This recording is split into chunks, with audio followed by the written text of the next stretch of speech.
Chances are if you've been alive for longer than 5 years, you've faced confrontation in some of your relationships. Or if you're one of those people who hates confrontation and you avoid it at all costs because just the thought of it makes your stomach churn and your skin crawl, chances are you're also the person who has their coworker dumping their work on your plate, or the boss who keeps telling you to do things that aren't actually in your job description, or you have friends who are saying mean or hurtful things or crossing boundaries that you've tried to establish, and then being like, what's the big deal? It's not a problem. I don't understand why you're getting so upset. Chances are, if you try to avoid confrontation, then you're probably struggling in some of your relationships right now. Or maybe you've ghosted people because you didn't know how to bring up things that you really needed to confront them about. So today, I want to kind of just demystify confrontation, and I want to give you some really great tools to help you confront people in your life and have it be received positively, have it be taken well, and actually have the relationship be stronger when you get to the other side. So I want to start today off by telling you a story. I have this friend, we'll call her Jill. She homeschools her kids. Now, Jill's been at this homeschool tutorial program for a couple of years, and when the back to school night was approaching, she got the regular routine email saying, hey, here's all the fees, make sure you have all these things prepared. And so when she clicked on the link for the fees, she realized that the fees had doubled in the 2 years that she had been attending this. They had gone up 2 consecutive years and they had doubled. And so she emailed the director and she said, hey, I noticed that the fees have gone up again, and I'm just kind of concerned that if this continues to be the trajectory for the fees, we're going to get priced out of the tutorial program, and I'm worried we won't be able to afford it. She sends that email off thinking she really communicated her, financial constraints and just trying to make the director aware that constantly raising the fees is going to lose business for this very small homeschool tutorial. The director sent her an email back, and it was kind of lengthy. And when my friend read it, she was shocked. Rather than being like, hey, we totally understand, it basically was this long list of well, here's everything we have to buy. And that's before we even get to things like paper and crayons and pencils and markers. And you just, we pay for everything and blah, blah, blah. And then it kind of ended with your financial problems are really unfortunate, but they are not our problem. When my friend got that email, it shut her down. She cried, and she felt so demoralized and belittled. It almost felt like the director was calling her poor or cheap, and it didn't sit well with her. So rather than responding, well, right away, my friend decided, you know what, I'm not in the right frame of mind. I can't respond to this right now. I need to take time and pray about it. So a few days go by. She's still carefully considering how best to respond and word her email back to the director. Well, the director sends her a text message, and it says, hey, is your family continuing on next year? Because I need to know if I can give your spot to a new family on the waiting list. My friend got that text and just felt like, in other words, can you guys leave if you're too poor to afford our program? Because I have people who are ready and waiting. And it made my friend feel so demoralized and unseen. And so she prayed about it, and she decided, you know what, we're pulling our kids this year, even though we can afford this year. I don't feel like the director cares if we're here or not. I don't feel like she values us as human beings, let alone paying clients. And I don't feel comfortable sending my kids here. And so she sent her a text, hey, we're withdrawing. And she thought about it, and she said, I could leave and say nothing, but I really feel like this director has a great program, and I can see that she's really trying in so many areas. And I feel like if she had worded her email and her text message better, if she had been more empathetic, more compassionate, I wouldn't have actually left. And so my friend wrote an email, and I'm going to read it to you because I don't want to mess it up. And I think the way she worded it was really carefully done, and it speaks for itself. So this is what it says. Your email left me feeling demoralized, so I needed to take time to prayerfully consider how best to respond. After reading it several times through, I feel like there was a lack of care or empathy. The way you expressed how the tutorial uses the fees and the way I read your response made me feel like my concern about rising costs was nothing more than an irritation to squash. In your response, I felt as though I was being scolded for vocalizing my concern, and this sat poorly with me.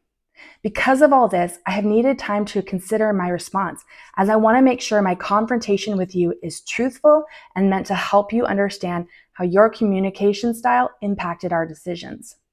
As I stated in my previous email, we were concerned about pricing for the following school year, not the current upcoming one. But your email and text have made us decide to lose our registration fee and withdraw this year instead. It's hard to want to invest in a program and send your children to a place when it feels like the director wants your family gone. Overall, I've enjoyed our 2 years with your program, and because I value you, I want to make you aware of the impact you have had in our decision to leave. My hope is that it will help you when dealing with other families who may voice similar concerns, since inflation is hard on us all. I feel like if we had been met with empathy and kindness, it would have made a difference in our decision. This is not me asking for special accommodations or reduced fees, just kinder treatment that makes us feel like valued human beings and doesn't leave us feeling like you view us as unimportant nuisances, since we are, after all, paying customers.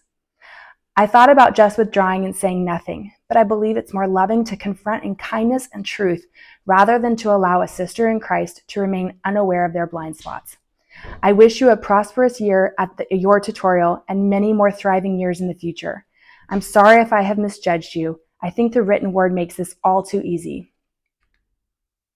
Did you notice? My friend's email was not hostile.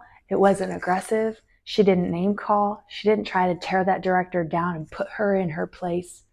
In fact, she was really generous. She said, hey, you've got a great program and you're going to continue to lose clients if this is how you react when people bring up things that you may not like or things you may disagree with. And so today I want to talk to you a little bit about good confrontation and versus bad confrontation. So in good confrontation, it's always constructive. You're trying to build that person up.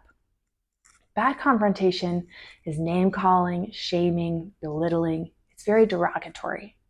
Good confrontation is maintaining healthy boundaries. It's saying, oh, no, this hurts my feelings and I can't allow this to continue because then we won't have a good, healthy relationship.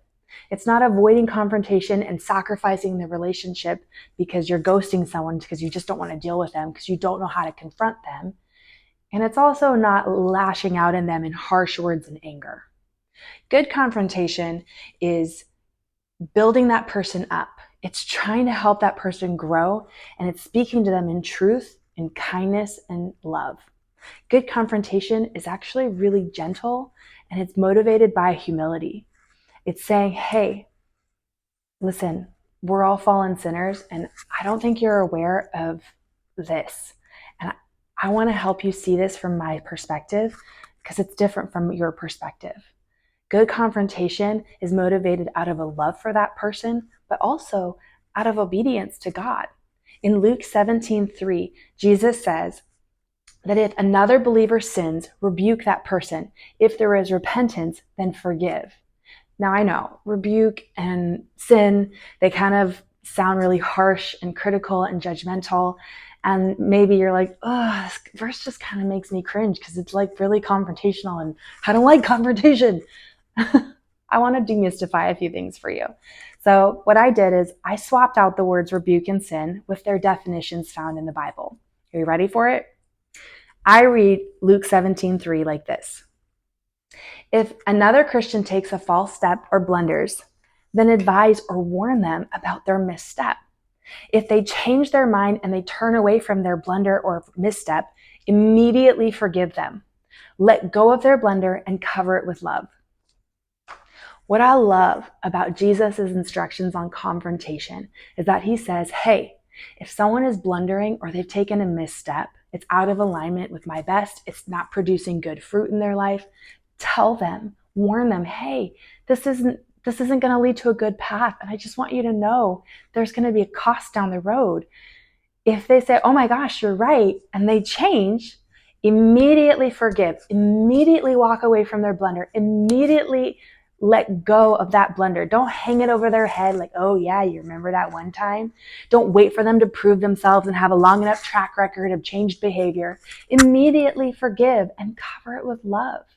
See, it's really hard to want to walk in a changed mindset or a changed behavior if it feels like everyone's just waiting for you to make a mistake. See, I knew you weren't going to really change.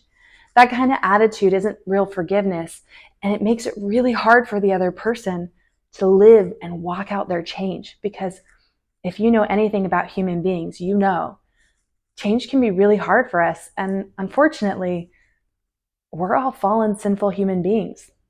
I don't know if you know this or not, but there's no such thing as perfect on this side of eternity. There's no perfect human being. There's no perfect situation. There's no perfect type of confrontation, actually. There's just one that's motivated by love and is done in a godly manner. So my hope today is that in this video, you've learned a few things about confrontation.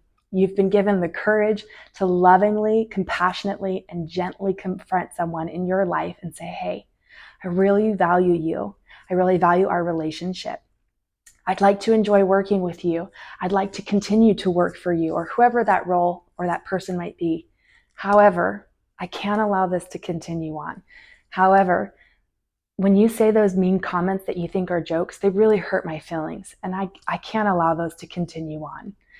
It doesn't feel nice, and I don't think you would want me to do that to you. Or, hey, you got to do your own job because I have my own work to do. Or, hey, that's not in my job description, so maybe we should go back to the drawing board of what my job description should look like and my new compensation plan should look like, right? It's not mean-spirited. It's not ugly. It's actually really sweet. It's very calm and it's gentle. My prayer for you today is that whoever you need to confront, that God will give you wisdom and grace to confront them well and to confront them in love.